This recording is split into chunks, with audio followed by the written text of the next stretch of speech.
while Rahul dug out the 5-year-old pub attack when women were beaten black and blue in the name of moral policing by Pramod Mutalik and his supporters. गया मैं कर्नाटक कुछ दिन पहले, वहाँ पे मुझे बताया कि भैया बीजेपी के लोगों ने एक महिला की पिटाई की, बेंगलोर में एक महिला को पकड़ा, उसको मारा जला, पिटाई की। क्यों पिटाई की? Moral policing. भाई ये पब में घुस गई, जिसको हम मारेंगे, मारा। छत्तीसगढ़ गया, वहाँ उसके मंत्री ने विधानसभा में कहा 20,000 महिलाएं छत्तीसगढ़ से गायब हो गई, हमें मालूम नहीं कहां गई, 20,000 ठीक चली गई, गायब हो गई। And then it was time to take pot shots at Congress's secularism tune. मैं देश की समस्याओं का हल ढूंढ रहा हूं और वो मोदी का हल ढूंढ रहे हैं। भाइयों बहनों, मैं कहता हूं नौजवानों को रोजगार दो, वो कहते हैं सेकुलरिज्म का क्या। मैं कहता हूं किसानों को खेत में पानी दो, वो कहते हैं सेकुलरिज्म का क्या। मैं कहता हूं माता और बहनों को सम्मान मिले, सुरक्षा मिले, वो कहते हैं सेकुलरिज्म का क्या। मैं कहता हूं महंगाई कम हो, वो कहते हैं सेकुलरिज्म का। Well, how can the mama's boy be far behind? He staunchly took a dig at the person who hopes to be the chowkidar of the country. चौकीदार बनाना, हम भी चौकीदार बनाना चाहते हैं, हम आप सबका चौकीदार बनाना चाहते हैं, इसलिए हम अधिकार की बात करते हैं। हम मजदूर का, किसान का चौकीदार बनाना चाहते हैं कि आप अपने देश को देखो, आप अपने देश को संभालो। और एक बात याद रखो भैया, कभी कभी चौकीदार भी चोरी कर जाता है। But then the war was far from over. There were again allegations and counter-allegations from dioceses far apart, and undoubtedly there will be more in coming days with the grand finale fast approaching. Will Congress ka haath have voter ka saath, or will the lotus bloom even in the scorching heat? A News9 report. With just 10 days left for the elections in Gujarat, the BJP had made elaborate plans to woo the weekend crown on Ahmedabad, but the rains played spoilsport. The BJP had two major plans for the day. The first one was the roadshow by party patriarch LK Advani in Ahmedabad and Modi's much-hyped 3D show. Heavy rains which lashed the city did not just send trees crashing down, they also sent Modi's 3D holographic projection show for a toss and forced LK Advani to abandon his roadshow in the middle. The 3D show, which was planned for 14 places in Gujarat and several places across India, had drawn huge crowd at the two shows organized in Ahmedabad, but they had to return as the rains played spoilsport and the show was cancelled. Narendra भाई मोदी जी का 3D जनसंपर्क कार्यक्रम था, लेकिन बारिश की वजह से रोक दिया गया है। अहमदाबाद में सभी जगह पे बारिश है। अहमदाबाद में 2 जगह पे थी सभा, लेकिन दोनों जगह पे बारिश की वजह से रुका हुआ है। All in all, the evening rain claimed one life and damaged properties in Ahmedabad and also destroyed BJP's weekend plans. Harish Upadhyay, News9, Ahmedabad. If campaigning is all about winning the support of voters and organizations to emerge victorious in the upcoming elections, then Amma definitely has taken a huge lead. With less than 4 days for polling in Tamil Nadu, Amma has managed to win the confidence of Muslim voters in the state. Muslim organizations in the state met today and concluded that only Amma could protect their rights. They further claimed that they had complete confidence in Amma's governance.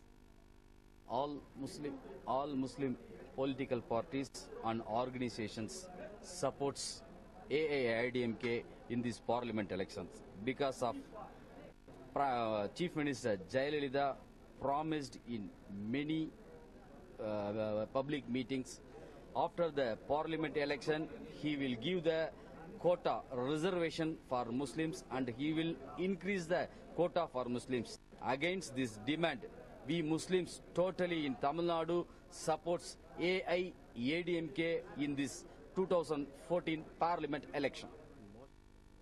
It was reported a week ago that a key Muslim outfit in Tamil Nadu, the Tamil Nadu Tawhid Jamaat, was rethinking its ties with AIADMK, but today all differences seem to have vanished after it was decided that most of the Muslim organizations, barring 3, would support AIADMK in the upcoming Lok Sabha elections. It's not most of the Muslim parties are with DMK. That's a wrong myth created by the DMK, telling that the Muslims and the minorities always vote for DMK. That's not the truth. If they had voted for DMK always, they wouldn't have been in government. In 2011, they should have been voted to power if all the Muslims are with DMK. They were rooted in Tamil Nadu. So that itself is proof enough that all the Muslims have voted to ADMK. That's why ADMK is in power. Now, in the forthcoming elections in Parliament, only 3 parties are supporting DMK, the Muslim parties.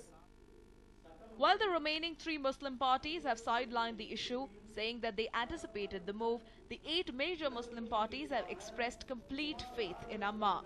Will this move change others' mind too, is what remains to be seen. Ramesh Kantirva for News 9, Chennai. Just the other day, we brought you the news of a BMTC bus running over 3 people and killing one of them. Looks like they have started to like the killer tag. Once again, there has been a deadly accident involving the BMTC. Take a look at the condition of this bike. And if you take a look at the road, you can see the parts of the bike all over the place. When you see a damaged vehicle like this, you surely know it's a major accident. This was what was witnessed in front of the CID office signal in Bengaluru. 2 friends from Hegde Nagar, Shahrukh and Mubarak, were travelling on this bike when the deadly accident took place. It is believed that the duo jumped the signal and took off while a speeding BMTC bus rammed into them. ಗಾಡಿ ಓಡಿಸ್ಕೊಂಡು ಬರ್ತಾ ಇದ್ರು ಅಂತ ಇಲ್ಲಿ ಕೇಳಿದೆ ನಾನು ಪೊಲೀಸವ್ರಿಗೆಲ್ಲರೂ ಕೇಳಿದ್ದಕ್ಕೆ ಬಸ್ಸವರು sudden ಆಗಿ turning ಮಾಡವ್ರೆ ಇವರು ಡಿವೈಡರ್ ಮೇಲೆ ಬಿದ್ದೋಗಿ ತಲೆ ಮೇಲೆ ಏಟ್ ಬಿದ್ದಿದೆ ಇಬ್ರಿಗೆ ತಲೆ ಮೇಲೆ ಡಿವೈಡರ್ದು ಏಟ್ ಬಿತ್ತಿರೋದು ಎಲ್ಲ ಹಂಗೆ ಕಾಣಿಸ್ತಾ ಇದೆ ನೋಡಿದೆ ನಾನು. The bus which was travelling from Majestic hit the motorist, causing a high impact, and the end result was deadly. Both Shahrukh and Mubarak were bleeding from the head and also sustained severe injuries in the leg. The High Grounds police stationed near the signal rushed the duo to a nearby hospital without wasting any time. Mubarak, who sustained serious injuries to his head, could not be saved and died at the hospital, while Shahrukh is battling for his life in the ICU. ದಿವಸ up and down ಮಾಡ್ತಾನೆ ಮಾರ್ಕೆಟ್ಗೆ ಹೂವಾಗೆ.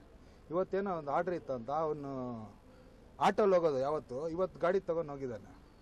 ಆಮೇಲೆ ಅದು ಏನಾಗಿದೆ ಗೊತ್ತಿಲ್ಲ accident. ನಮ್ಮ ಪೊಲೀಸವರು ಇನ್ನೂ ನಮ್ಗೆ ಸರಿಯಾಗಿ ಹೇಳಿಲ್ಲ. ಅದೇ ನಾವು ಹೋಗ್ಬಿಟ್ಟು ಇಂಕ್ವೈರಿ ಮಾಡಿಬಿಟ್ಟು ಏನಿದೆ ನಿಮಗೆ ತಿಳಿಸ್ತೀವಿ. ಇನ್ನೊಂದೇನಂದರೆ ಅವ್ರ ಪಾಪ ತುಂಬ ಬಡವ್ರ ಹುಡುಗ. ಶಾರುಖ್ ಖಾನ್ ಅವರು ಸ್ವಲ್ಪ ತಲೆಗೆಟ್ಟು ಬಿದ್ದು ಸೀರಿಯಸ್ ಆಗಿದ್ದಾನೆ. ಇವರು ಆವಾಗ ಈ ಮುಬಾರಕ್ ಅನ್ನೋನು ಸ್ಪಾಟ್ ಔಟ್ ಆಗಿದ್ದಾನೆ. Residents of Hegde Nagar, 22-year-old Mubarak and 18-year-old Shahrukh worked as florists. And on this fateful day, the two were en route to the market to buy flowers like usual. But fate had a different plan for them. The boys, who usually use an auto to go and purchase the goods, decided to take their friend's bike for the ride today. One can say that the duo could have avoided the untoward incident had they followed traffic rules and did not jump the signal. Meanwhile, the police are also checking if the BMTC was overspeeding during the crash. The High Grounds police, who have taken up the case, are investigating the matter. Manjunath CR for News 9, Bengaluru. Faced with a credibility crisis arising out of the IPL spot fixing and betting scandal, the BCCI on Sunday suggested to the Supreme Court a 3-member committee made up of eminent persons to probe the corruption case on the directives of the Apex Court. Who all form the panel? Time to find out. Despite being eligible to attend the BCCI's Emergent Working Committee meeting in Mumbai on Sunday, Tamil Nadu Cricket Association's chief and former BCCI President N. Srinivasan decided to stay away from the meeting. The agenda for the meeting was clear though, to deliberate on the new probe panel to investigate the IPL betting and spot fixing scandal. There was no respite for the Chennai strongman though, as the richest cricket board in the world proposed a fresh 3-member panel recommendation to the Supreme Court that will probe the IPL spot fixing scam. The new panel includes former Indian captain Ravi Shastri, Justice J.N. Patel and former CBI Director R.K. Raghavan. The three-member panel will be recommended to the Supreme Court on April 22nd. The decision was taken at a working committee meeting in Mumbai on Sunday, attended among others by former BCCI President Shashank Manohar. Former Indian cricketer Shivlal Yadav, who is the Supreme Court appointed interim president of BCCI for non-IPL related matters, chaired the meeting. This comes as a further blow for N. Srinivasan, who's been at the receiving end of criticism since the IPL spot fixing scandal broke out in May last year. The Apex Court in its last court order last week also turned down N. Srinivasan's fresh plea to return to the helm of the board's affairs as its elected chief.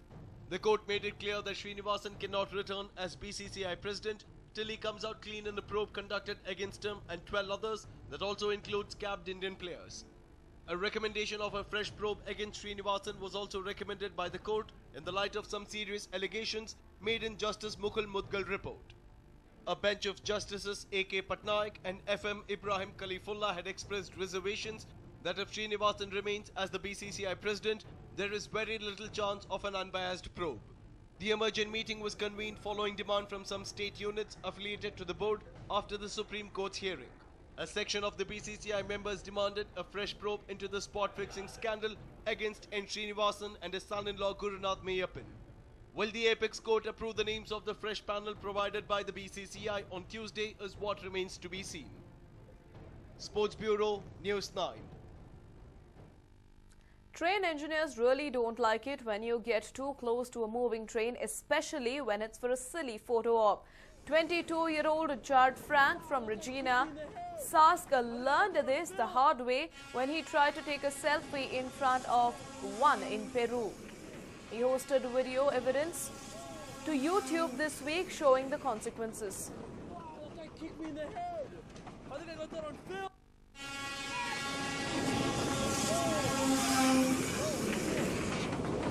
Wow, that guy kicked me in the head. I think I got that on film. As the train passes by, the foot of the conductor appears in the frame and gives Frank a kick to the side of the head. The video has gone viral and has nearly 19 million views.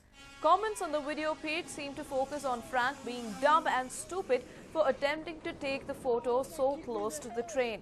I think I got that on film.